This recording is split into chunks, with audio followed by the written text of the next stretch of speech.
In quantum theory, a common saying is that anything that can happen does. Imagine the most unlikely events happening to you every time you step outside your door or wake up from sleeping for that matter. Quantum suicide and quantum immortality come from this idea and suggest that it's impossible to die from your own point of view and that you've been killed countless times already. The paradox is mind-bending, but makes perfect sense utilizing quantum mechanics. Your true self exists in a quantum many-stateness and is not limited to linear time. The anthropic principles state that anything required for the observer to be observing happens regardless of any apparent exterior factors. The unifying field theory, which unites the theory of relativity with quantum physics, is mathematically sound and suggests that all things have remained connected since the inception of the universe. The matter that makes up your physical body was once a star, and through string theory, on a quantum level, all things remain attached if they've ever made contact. So, all things existed from a singular point that we call the Big Bang, right? Essentially, you are all things in existence and parallel worlds simultaneously with no separation, hence why something that sounds so otherworldly like quantum immortality is a genuine possibility. Your consciousness has no separation in traveling the infinite of all that is, which is mind-boggling. Infinite parallel universes are a chain link of causality we are all part of in quantum physics, and in the study of consciousness, we don't exist in the way most people think, but have to grasp onto a tiny moment of time in order to perceive reality in a way that we can comprehend.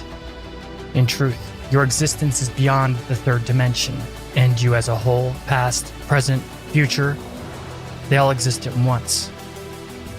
In saying that, theories are suggesting we actually never die, at least according to quantum immortality, which suggests that our consciousness has access to infinite timelines, and the universe itself is theorized to exist in a similar manner, being future, past, present, all at once, and replaying over and over in endless cycles. And in this infinite cycle, your consciousness exists in perpetuity outside the limits of linear time. When you throw the multiverse theory or simulation theory on top of this, it means your consciousness is synced up with infinite timelines and universes. Quantum immortality revolves around the idea that when experiencing death, your consciousness basically just syncs up with an existence in another reality. You basically just go about your business like nothing happened. Pretty weird, right? Exploring quantum immortality as a thought experiment can be unnerving because it means that there's a possibility that your friends and loved ones are not the same people that you think they are. You could have met your demise and traveled to a new timeline, with these people being completely different versions of those that you once knew. Have you ever felt like someone was just off, or changed, or different in an abrupt manner with no explanation? Well, that person could be a totally different individual than the one that you are familiar with, and alien to your memories from another timeline. Whenever a consciousness hops from one reality to another, there will be slight changes no matter what, but it's theorized your mind will jump to a timeline that's not too unfamiliar. For example, manifesting in a timeline where you don't exist would probably suck, and one's higher awareness avoids such a circumstance. In any case, though, there's bound to be cognitive dissonance. Theorists suggest that something would just feel off, sometimes in daily life concerning other people, culture, history, etc. Have you ever remembered something different than how others do? Like a franchise you loved as a kid having different spelling or pronunciation than is familiar? Does history seem to change? Or do famous movies have other lines than those burned into your memory as iconic? According to quantum immortality, if you experience this, you could have died many times over. And every time you manifest in a new timeline, with these differences being noticed by the subconscious. If you've ever heard of the Mandela effect, many say that quantum immortality perfectly explains it. The Mandela effect refers to a situation in which many people believe that an event occurred when it did not, or reversed. And this includes all aspects of our existence concerning this unique phenomenon. Many mainstream-minded people have scoffed at the idea of the Mandela effect, but little do they know that quantum mechanics actually supports the probability of its existence. The Mandela effect was coined back in 2009 by Fiona Broome, one of the first, if not the first, researchers of the phenomenon.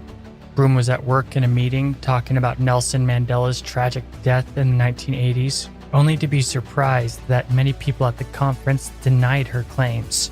Nelson Mandela lived a long and achievement-filled life, only passing away back in 2013, so her memories were irrefutably false.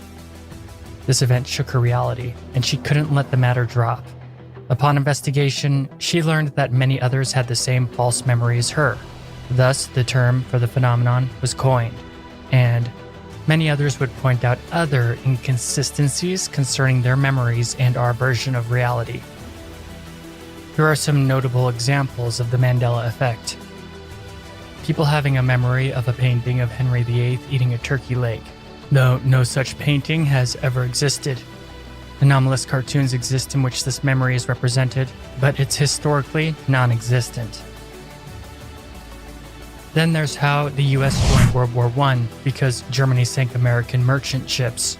This is what I remember being taught. However, one of the main reasons was actually the Black Tom explosions, the first terrorist attack on American soil in history and the most enormous non-nuclear explosion on the continent that even damaged the Statue of Liberty. The Germans successfully destroyed an entire munitions factory located on an island off the coast of New York and New Jersey. And since we're talking about New York and the Black Tom explosions, then how about people remembering going up into the torch of the Statue of Liberty? Well, the explosions actually damaged the Statue of Liberty so badly that this is an impossibility. The damage to the arm made it impossible for people to go up, and has been closed down to the public since 1916. Nobody's gone into the torch, yet everybody seems to have false memories of this being a thing. How about Bugs Bunny, Porky Pig, and all that gang in cartoons growing up? People remember this series being spelled Looney Tunes, with the tunes being spelled Toons. However, this is a mistake because the proper spelling is Looney Tunes, with tunes as in music, Tunes. Many people remember unique animations during intros of cartoons where these two double O's would interact in unique ways, but this actually never happened. And there are many more examples because the Mandela effect has grown a vast amount of followers concerning all this, but many people feel like it's a recent event, only noticeable after 2012 for some reason, obviously being inspired by the Mayan calendar ending. But in any case, the Mandela effect seems silly and easily explainable and debunkable to many. However, quantum mechanics and quantum immortality support the idea. Is it really possible that you've lived in many dimensions throughout your perceived existence? Or you may be wondering, what happens to the other consciousness that was already there before you? The other version of you? Does it kill it? Does it switch it out to something else? Well, no. See, the consciousness from one dimension to the next is actually the same consciousness. The subjective persona will be drawn over and added to what was already there. Still, the consciousness itself, in all of one's incarnations across the multiverse, is the same current of consciousness. Bizarre, right? Concerning this theory, there's really nothing special about life or death from the big picture, other than to literally everyone experiencing life subjectively in a linear fashion, that is. But big picture, death means nothing. Quantum suicide has the same arguments apply as well. It just means parallel histories will form. Just like if there's any possibility you somehow find a way to live thousands of years, then you will. That reality will exist. Whatever can happen will happen. For example, if you're in a situation where something bad may or may not happen, then both results occur. And this basically happens every single time you have to make a decision, or there's odds of multiple things happening. And each time, a new universe and timeline goes off in each and one of those directions. Whatever can happen will, has, and ever will come to pass. The only thing definite is that quantum immortality is subjective. Though others may come and go from your life, Only you can experience your own quantum immortality. So I'll see you again in trillions of years when the universe has ended and this all starts up again in infinite ways.